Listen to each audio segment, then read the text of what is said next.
Hello, everyone. Welcome to Inside Talk Show. I'm Carla Elizondo. You should already know that. If you don't, welcome. We are continuing the reading of Neville Goddard's The Power of Awareness, the book, The Power of Awareness. We are on chapter 22, titled Persistence. Let's dive right in. All right. And he said unto them, which of you shall have a friend, and shall go unto him at midnight, and say unto him, Friend, lend me 3 loaves, for a friend of mine is in his journey is come to me, and I have nothing to set before him. And he from within shall answer, trouble me not. The door is now shut, and my children are with me in bed. I cannot rise and give thee. I say unto you, though he will not rise and give, because he is a friend, yet because of his importunity, he will rise and give him as many as he needeth. And I say unto you, ask and it shall be given, seek and ye shall find, knock and it shall be open unto you. So that was a passage from the Bible, this story. Okay, so Neville breaks it down. He says there are 3 principal characters in this quotation, this little anecdote the scripture we just read. There are 3 principal characters, you and the 2 friends mentioned. The first friend is a desired state of consciousness. The second friend is a desire seeking fulfillment. 3 is the symbol of wholeness, completion. Loaves symbolize substance. The shut door symbolizes the senses which separate the seen from the unseen. Children in bed mean ideas that are dormant. Inability to rise means a desired state of consciousness cannot rise to you, you must rise to it. Importunity means demanding persistency and a kind of brazen impudence.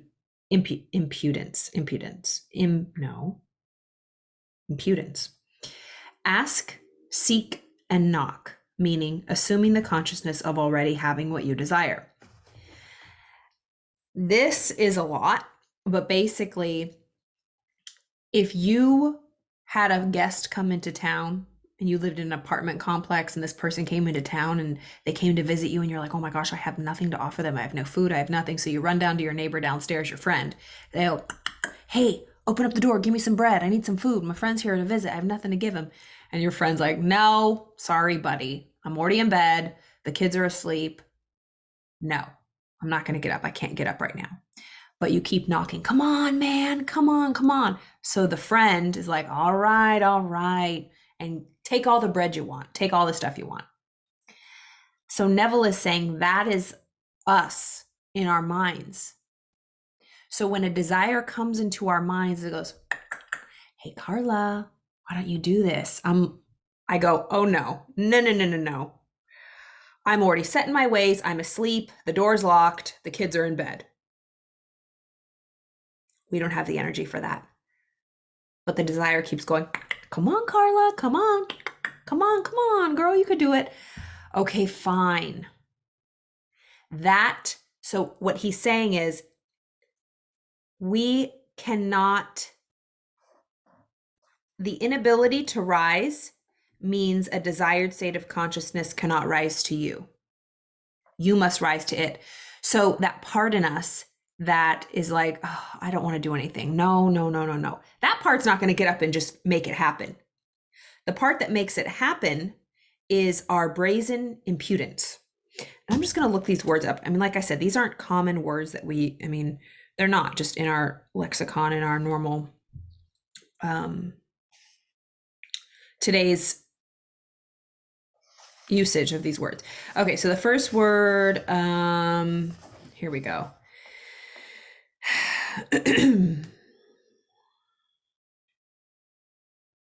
Okay, so the first word, importunity, it just means the state or quality of being persistent. Solicitation, like, excuse me, would you like to buy this? Just like not giving up. Synonyms, persistence, just being persistent. So the other word was impudence. Okay.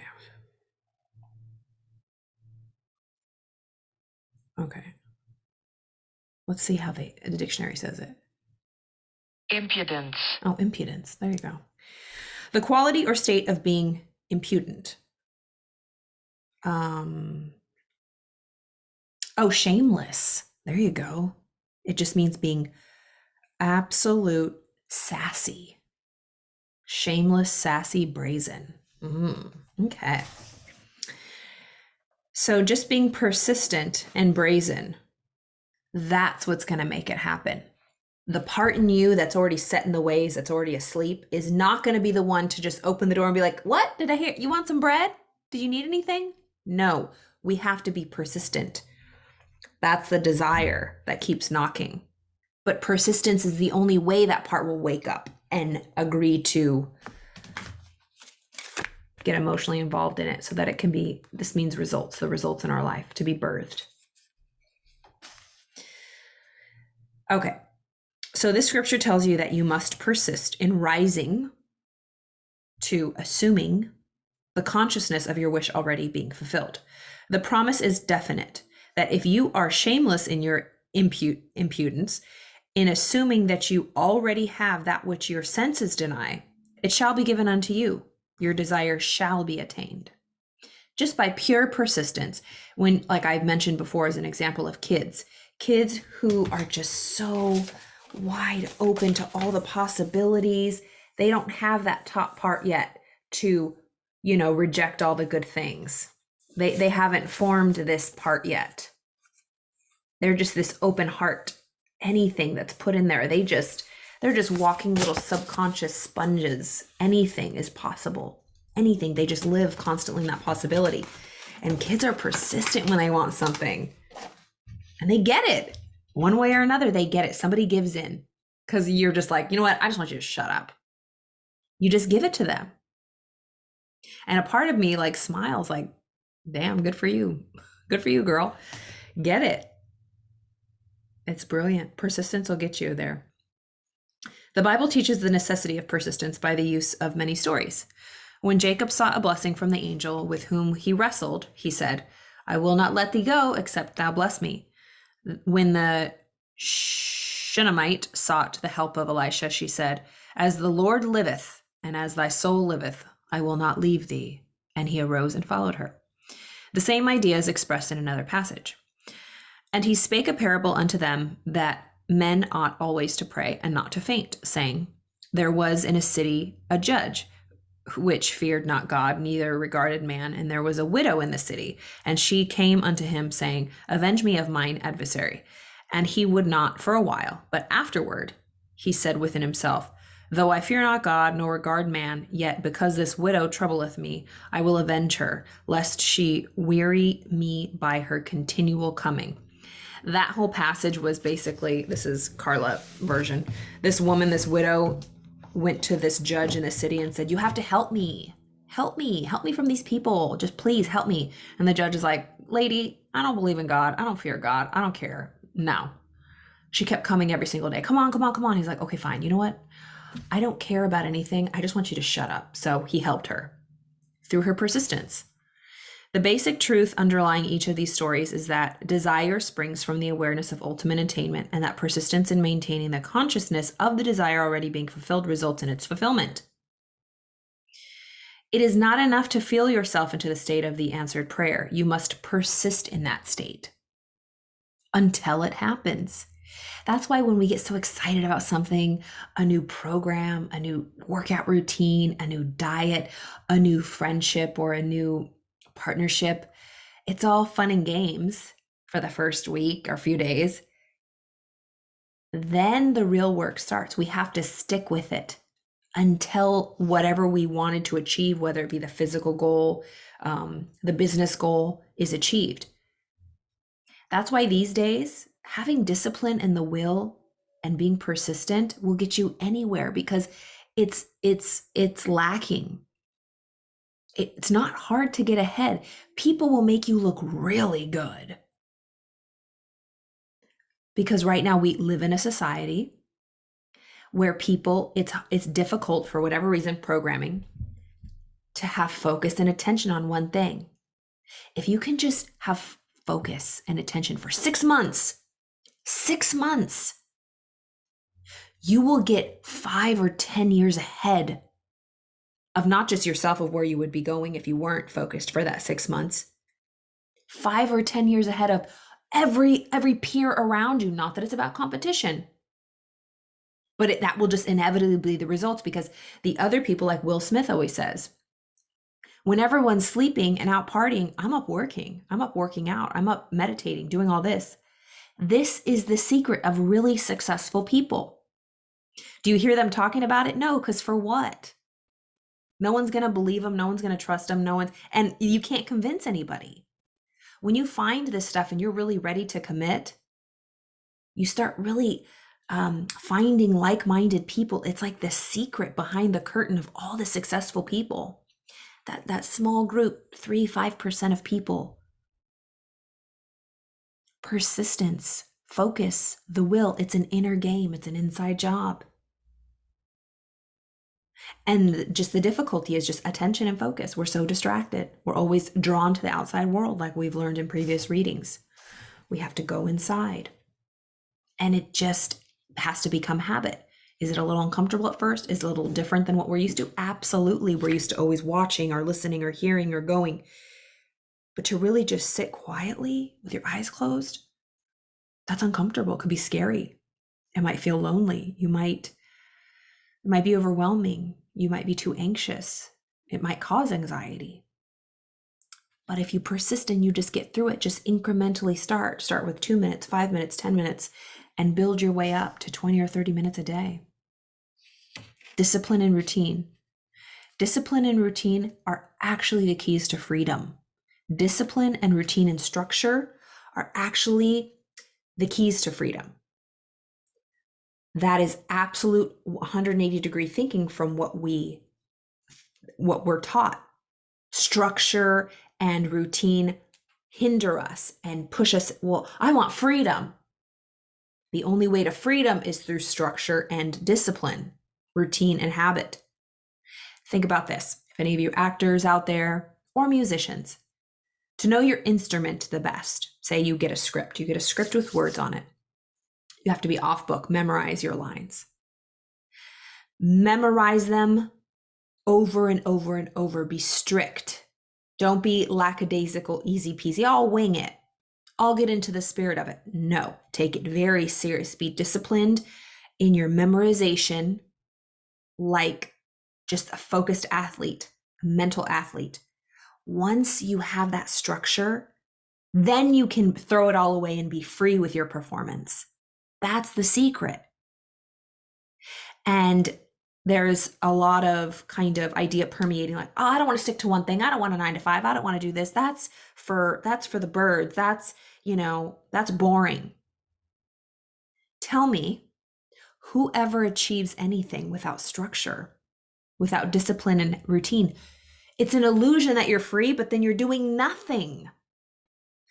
Discipline, structure, and routine is necessary to then get everything. We just don't want to obey. I was thinking yesterday, Game of Thrones, bend the knee. We have to bend the knee to authority, to the great authority. Just like we learned in the previous chapter of free will. Was it free will? Oh no, it was, or personal impotence.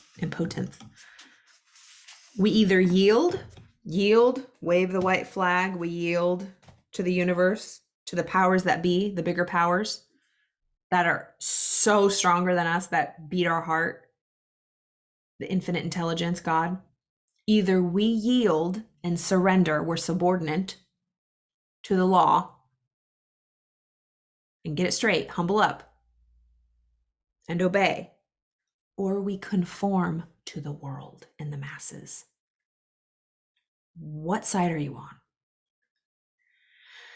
Okay, so all of these stories, so it's not enough to feel yourself into the state of the answered prayer. You must persist in that state. That is the reason for injunction. Man ought always to pray and not to faint.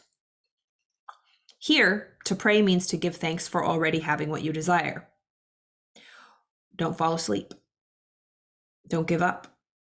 Only persistency in the assumption of the wish fulfilled can cause those subtle changes in your mind which result in the desired change of your life. It matters not whether they be angels, Elisha, or reluctant judges, but must respond in harmony with your persisted assumptions. So it was just talking about all of these examples they gave. Like Jacob, he wanted a blessing from that angel. He goes, I ain't going to let you go till you bless me. Or the woman, the Shunammite, wanted the help of Elisha. She goes, as the Lord liveth and I stay alive, buddy, I ain't leaving until you help me. And he followed her. And with the lady, the widow with the judge, every day, excuse me, sir, can you help me? Avenge me from my adversaries? No, I don't care. I don't care about God or anybody else. Go away. Next day, excuse me, judge, can you please help me with a... Nope, go away. Okay. Excuse me, judge. All right, lady. I don't care about you or your God or anything, but just leave me alone. And he helped her through persistence because she would not give up. That's how we have to be with our goals. And they will come to pass. It's inevitable. That's why you hear all these great stories of people who make it. You just have to stick with it. Just showing up every day. And it might not feel like anything's happening. Just show up. It's like that bamboo, it grows for the first, I don't know, what is it, 5 years, all of a sudden, it sprouts. So many inches or feet out of nowhere. That's what's happening in you. You're cultivating constantly, persisting in the same growth of that seed in the soil, and it will sprout. It's the law. When it appears that people other than yourself and your world do not act toward you as you would like, it is not due to reluctance on their part, but lack of persistence in your assumption of your life already being as you want it to be. Let's read that again. When it looks like people, other people in your life, aren't treating you like you want to be, it's not their fault, but it's yours because you lack persistently sitting in the state, the assumption of how you want your life to be. Because if you stayed in the assumption of how other people see you and other people treat you, it would happen. Like that story we read about the producer and the costume designer. She was assuming the worst, that he was judging her, hated her work. Guess what? He was kind of judgmental and didn't like her because he could feel her energy. But the moment she started changing, thinking that he loved her work, praised her, imagined that in her head, guess what? 180. He started thanking her and praising her. It's always us. It always comes back to us. What are we projecting? Remember, we don't see the world or people as it is or they are. We see the world as we are. So when it appears that people other than yourself aren't acting towards you, it's not their fault, it's yours. It's your lack of persistence in assuming that your life is already how you want it to be. Your assumption to be effective, your assumption, if it be effective, cannot be a single isolated act. It can't just be a one-day thing. It has to be a day. You cannot plant a seed, water it once, and hope that it grows. You have to go and water it every day. Your assumption to be effective cannot be a single isolated act. It must be a maintained attitude of the wish fulfilled. We have to water it every day with our thoughts. So if the mind, that subconscious part of us, your mind is a garden, your thoughts are seeds, you can grow flowers or you can grow weeds. This is the garden of our mind, our heart of hearts, that rich soil. Whatever we plant, if persisted in. So the thoughts we think, the ideas that come into our mind, we want it, we put it into the soil, the heart of hearts. We have to water it every day, water it every day.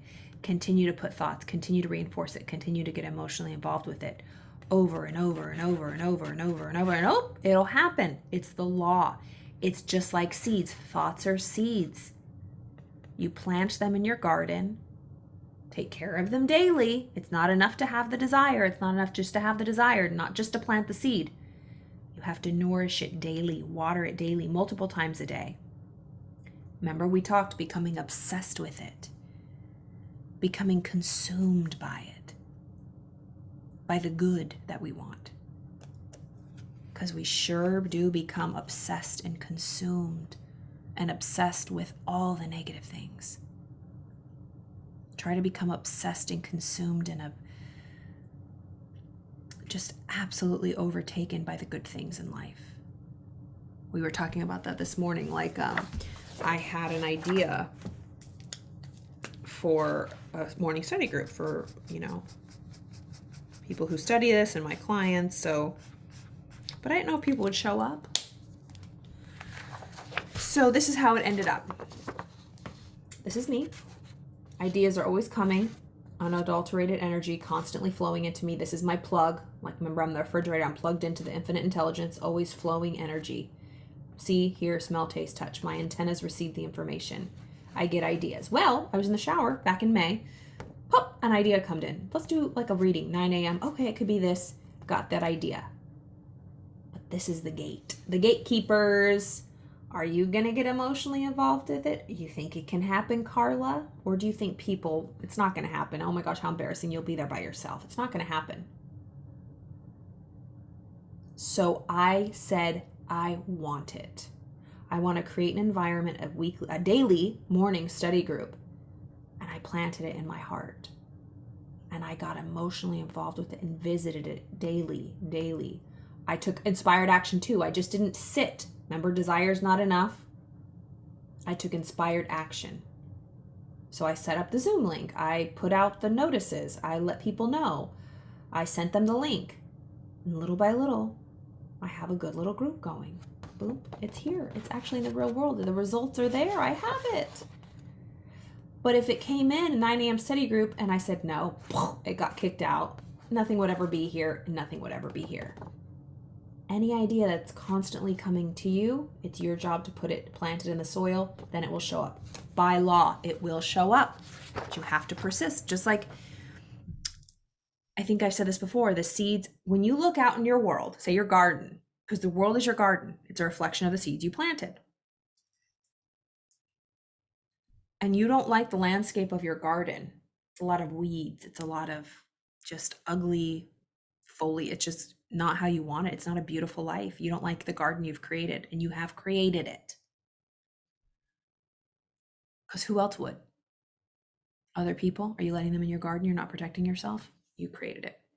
You're looking. It's ugly. God, I'm thinking all the time. I have all these beautiful flowers in my mind. Why don't I see it in my garden? Look, I'm a good person. I will have all these ideas, but God, it's not happening. Universe, whatever, it's not happening. I don't see the flowers, the beautiful flowers, with my eyeballs. And in the universe, God says, where are the seeds, sister? Are they still in your hand? Or did you plant them in the ground? Many times we don't see the results we want because we're still holding on to the seeds. Because we're too scared. We're too scared to give up and surrender and bend the knee and plant them in our heart of hearts. Because what if we fail? What will people think? How embarrassing. I can't handle that. It's like birthing an idea. We talked about the crown of the mysteries. Once we conceive an idea and put it in that womb of creation, we're going to have to give birth. Giving birth is painful, but then it's so beautiful. Can we handle those contractions, those uncomfortable birthing pains? And again, here, that divide between the conscious and the subconscious. This gate. When ideas come, we let it past our little soldiers here. Well, when the bad and the negative come, the soldiers don't even look, they just let it in because it's like, yeah, that's how the life, we're used to it. It's our normal, it's our baseline. It's so easy for the little negative, dark thoughts to just get captured under our skin and get emotionally involved and get planted because it permeates. It's so normal.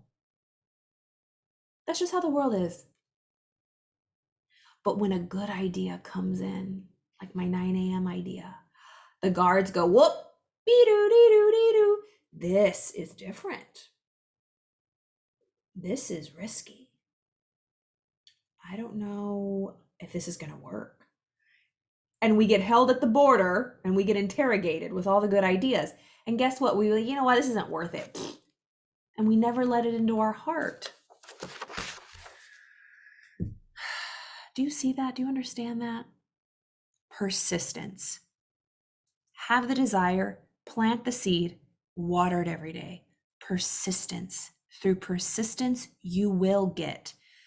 Ask and you will find. Seek, or ask and it shall be given. Seek and you shall find. Knock and it will be open. The door will open. If you knock, it has to open.